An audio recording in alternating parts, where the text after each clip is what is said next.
अल्लाह के नाम से जो बड़ा ही मेहरबान और रहम करने वाला है। हामीम। कसम है इस स्पष्ट किताब की कि हमने इसे अरबी भाषा का कुरान बनाया है ताकि तुम लोग इसे समझो, और वास्तव में ये मूल किताब में अंकित है, हमारे यहाँ बड़ी उच्च कोटि की और तत्वदर्शिता से परिपूर्ण किताब। अब क्या हम तुमसे विरक्त होकर ये नसीहत का पाठ तुम्हारे यहाँ भेजना छोड़ दें, सिर्फ इसलिए कि तुम मर्यादाहीन हो? पहले गुजरी हुई कौमों में भी बार बार हमने नबी भेजे हैं। कभी ऐसा नहीं हुआ कि कोई नबी उनके यहाँ आया हो और उन्होंने उसकी हंसी ना उड़ाई हो। फिर जो लोग इनसे कई दर्जे ज्यादा शक्तिशाली थे, उन्हें हमने तबाह कर दिया। पिछली कौमों की मिसालें गुजर चुकी हैं। अगर तुम इन लोगों से पूछो कि जमीन और आसमानों को किसने पैदा किया है, तो ये खुद कहेंगे कि उन्हें उसी प्रभुत्वशाली सर्वज्ञ सत्ता ने पैदा किया है, वही ना जिसने तुम्हारे लिए इस जमीन को गहवारा बनाया और इसमें तुम्हारे लिए रास्ते बना दिए ताकि तुम अपनी अभीष्ट मंजिल की राह पा सको, जिसने एक विशेष मात्रा में आसमान से पानी उतारा और उसके द्वारा मुर्दा जमीन को जिला उठाया। इसी तरह एक दिन तुम जमीन से निकालकर बाहर किए जाओगे।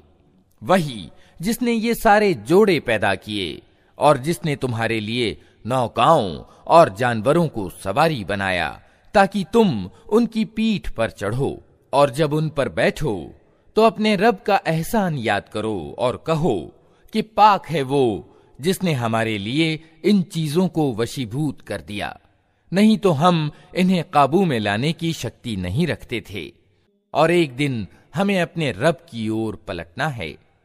ये सब कुछ जानते और मानते हुए भी इन लोगों ने उसके बंदों में से कुछ को उसका अंश बना डाला। वास्तविकता ये है कि इंसान खुला कृतघ्न है। क्या अल्लाह ने अपने पैदा किए हुए में से अपने लिए बेटियां चुनी और तुम्हें बेटे प्रदान किए? और हाल ये है कि जिस औलाद को ये लोग उस करुणामय ईश्वर से संबद्ध करते हैं, उसके जन्म की खुशखबरी जब खुद इनमें से किसी को दी जाती है तो उसके मुंह पर सियाही छा जाती है और वो शोक से भर जाता है। क्या अल्लाह के हिस्से में वो औलाद आई जो जेवरों में पाली जाती है और वाद विवाद में अपना अभिप्राय पूर्ण रूप से स्पष्ट भी नहीं कर सकती? इन्होंने फरिश्तों को, जो करुणामय ईश्वर के खास बंदे हैं, औरतें ठहरा लिया। क्या उनकी शारीरिक रचना इन्होंने देखी है? इनकी गवाही लिख ली जाएगी और इन्हें इसकी जवाबदेही करनी होगी। ये कहते हैं, अगर करुणामय ईश्वर चाहता कि हम उनकी पूजा न करें तो हम कभी भी उनको न पूजते। ये इस मामले की वास्तविकता को बिल्कुल नहीं जानते, सिर्फ तीर तुक्के लड़ाते हैं। क्या हमने इससे पहले कोई किताब इनको दी थी जिसका प्रमाण फरिश्तों के प्रति अपनी इस इबादत के लिए ये अपने पास रखते हों? नहीं, बल्कि ये कहते हैं कि हमने अपने बाप दादा को एक तरीके पर पाया है और हम उन्हीं के पद चिन्हों पर चल रहे हैं। इसी तरह तुमसे पहले जिस बस्ती में भी हमने कोई डराने वाला भेजा, उसके खाते पीते लोगों ने यही कहा कि हमने अपने बाप दादा को एक तरीके पर पाया है और हम उन्हीं के पद चिन्हों का अनुगमन कर रहे हैं। हर नबी ने उनसे पूछा, क्या तुम उसी डगर पर चले जाओगे, चाहे मैं तुम्हें उस मार्ग से ज्यादा ठीक मार्ग बताऊं जिस पर तुमने अपने बाप दादा को पाया है? उन्होंने सारे रसूलों को यही जवाब दिया कि जिस धर्म की ओर बुलाने के लिए तुम भेजे गए हो, हम उसका इनकार करते हैं। आखिरकार हमने उनकी खबर ले डाली और देख लो कि झुठलाने वालों का क्या परिणाम हुआ। याद करो वो समय जब इब्राहिम ने अपने बाप और अपनी कौम से कहा था कि तुम जिनकी बंदगी करते हो, मेरा उनसे कोई संबंध नहीं, मेरा संबंध सिर्फ उससे है जिसने मुझे पैदा किया, वही मुझे राह दिखाएगा। और इब्राहिम यही शब्द अपने पीछे अपनी औलाद में छोड़ गया ताकि वे उसकी ओर रुजू करें। इस पर भी जब ये लोग दूसरों की बंदगी करने लगे तो मैंने इनको मिटा नहीं दिया, बल्कि मैं इन्हें और इनके बाप दादा को जीवन सामग्री देता रहा, यहां तक कि इनके पास सत्य और खोल खोल कर बयान करने वाला रसूल आ गया। मगर जब वो सत्य इनके पास आया तो इन्होंने कह दिया कि ये तो जादू है और हम इसको मानने से इनकार करते हैं। कहते हैं, यह कुरान दोनों शहरों के बड़े आदमियों में से किसी पर क्यों न अवतरित किया गया? क्या तेरे रब की दयालुता ये लोग बांटते हैं? दुनिया की जिंदगी में इनके जीवन यापन के साधन तो हमने इनके बीच बांटे हैं, और इनमें से कुछ लोगों को कुछ दूसरे लोगों पर हमने कई दर्जे उच्चता दी है, ताकि ये एक दूसरे से सेवा कार्य लें। और तेरे रब की दयालुता अर्थात पैगंबरी उस धन से ज्यादा मूल्यवान है जो इनके धनवान समेट रहे हैं। अगर ये आशंका न होती कि सारे लोग एक ही तरीके के हो जाएंगे तो हम करुणामय ईश्वर के प्रति इनकार की नीति अपनाने वालों के घरों की छतें और उनकी सीढ़ियां, जिनसे वे अपने बाला खानों यानी अटारियों पर चढ़ते हैं, और उनके दरवाजे और उनके तख्त जिन पर वे तकिए लगाकर बैठते हैं, सब चांदी और सोने के बना देते। ये तो दुनिया की जिंदगी की सामग्री है, और आखिरत यानी परलोक तेरे रब के यहां सिर्फ डर रखने वालों के लिए है। जो व्यक्ति रहमान के स्मरण की उपेक्षा करता है, हम उस पर एक शैतान नियुक्त कर देते हैं और वो उसका साथी बन जाता है। ये शैतान ऐसे लोगों को सन्मार्ग पर आने से रोकते हैं और वे अपनी जगह ये समझते हैं कि हम ठीक जा रहे हैं। अंततः जब वो व्यक्ति हमारे यहां पहुंचेगा तो अपने शैतान से कहेगा, काश मेरे और तेरे बीच पूर्व और पश्चिम की दूरी होती, तू तो बहुत ही बुरा साथी निकला। उस समय इन लोगों से कहा जाएगा कि जब तुम जुल्म कर चुके तो आज ये बात तुम्हारे लिए कुछ भी लाभदायक नहीं है कि तुम और तुम्हारे शैतान अजाब में समभागी हैं। अब क्या ए नबी, तुम बहरों को सुनाओगे या अंधों और खुली गुमराही में पड़े हुए लोगों को राह दिखाओगे? अब तो हमें इनको सजा देनी है, चाहे हम तुम्हें दुनिया से उठा लें या तुमको आंखों से इनका वो परिणाम दिखा दें जिसका हमने इनसे वादा किया है। हमें इन पर पूरी सामर्थ्य प्राप्त है। तुम हर हाल में उस किताब को मजबूती से थामे रहो जो प्रकाशना यानी वही के द्वारा तुम्हारे पास भेजी गई है। यकीनन तुम सीधे मार्ग पर हो। वास्तविकता ये है कि ये किताब तुम्हारे लिए और तुम्हारी कौम के लिए एक बड़ा श्रेय यानी सम्मान है, और जल्द ही तुम लोगों को इसकी जवाबदेही करनी होगी। तुमसे पहले हमने जितने रसूल भेजे थे उन सबसे पूछ देखो, क्या हमने करुणामय ईश्वर के सिवा कुछ दूसरे इलाह यानी उपास्य भी ठहराए थे कि उनकी बंदगी की जाए? हमने मूसा को अपनी निशानियों के साथ फिरौन और उसके राज्य प्रमुखों के पास भेजा, और उसने जाकर कहा कि मैं सारे जहान के रब का रसूल हूं। फिर जब उसने हमारी निशानियां उनके सामने पेश की तो वे ठट्ठे मारने लगे। हम एक पर एक ऐसी निशानी उनको दिखाते चले गए जो पहली से बढ़ चढ़कर थी, और हमने उनको यातना में धर लिया कि वे अपनी रीति से बाज आएं। हर यातना के अवसर पर वे कहते, ए जादूगर, अपने रब की ओर से जो पद तुझे प्राप्त है उसके आधार पर हमारे लिए उससे दुआ कर, हम जरूर सन्मार्ग पर आ जाएंगे। मगर ज्यों ही कि हम उन पर से यातना हटा देते, वे अपनी बात से फिर जाते थे। एक दिन फिरौन ने अपनी कौम के बीच पुकार कर कहा, लोगों, क्या मिस्र का राज्य मेरा नहीं है और ये नहरें मेरे नीचे नहीं बह रही हैं?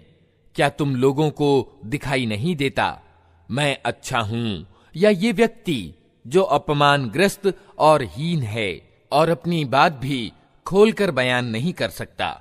क्यों ना इस पर सोने के कंगन उतारे गए या फरिश्तों का एक दल इसकी अर्दली में न आया? उसने अपनी कौम को हल्का समझा और उन्होंने उसकी बात मानी। वास्तव में वे थे ही अवज्ञाकारी लोग।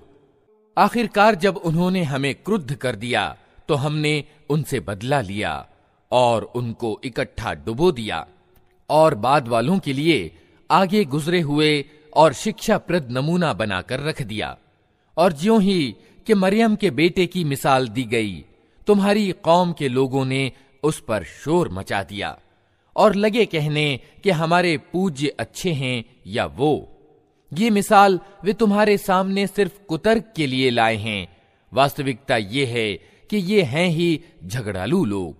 मरियम का बेटा इसके सिवा कुछ न था कि एक बंदा था जिसे हमने अपना कृपा पात्र बनाया और इस्राएल की संतान के लिए उसे अपने चमत्कार का एक नमूना बना दिया।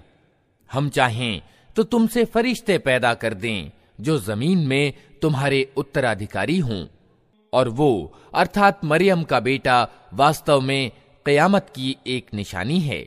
अतः तुम उसमें शक न करो और मेरी बात मान लो, यही सीधा मार्ग है। ऐसा न हो शैतान तुमको उससे रोक दे कि वो तुम्हारा खुला दुश्मन है।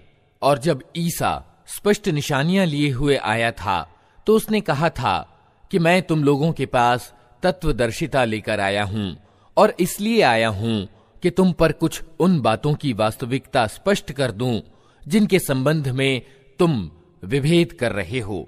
अतः तुम अल्लाह से डरो और मेरी बात मानो।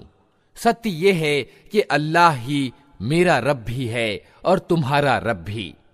उसी की तुम बंदगी करो, यही सीधा मार्ग है।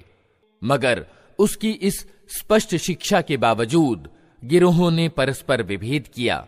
अतः तबाही है उन लोगों के लिए जिन्होंने जुल्म किया, एक दुखद दिन के अजाब से। क्या ये लोग अब बस इसी चीज के इंतजार में हैं कि अचानक इन पर क़यामत आ जाए और इन्हें खबर भी ना हो? वो दिन जब आएगा तो डर रखने वालों को छोड़कर बाकी सब दोस्त एक दूसरे के दुश्मन हो जाएंगे। उस दिन उन लोगों से जो हमारी आयतों पर ईमान लाए थे और आज्ञाकारी बनकर रहे थे, कहा जाएगा कि ऐ मेरे बंदो, आज तुम्हारे लिए कोई डर नहीं और ना तुम्हें कोई चिंता सताएगी। दाखिल हो जाओ जन्नत में, तुम और तुम्हारी पत्नियां, तुम्हें खुश कर दिया जाएगा। उनके आगे सोने की थालियां और जाम सागर फिराए जाएंगे और हर मन भाती और निगाहों को लज्जत देने वाली चीज वहां मौजूद होगी। उनसे कहा जाएगा, तुम अब यहां हमेशा रहोगे।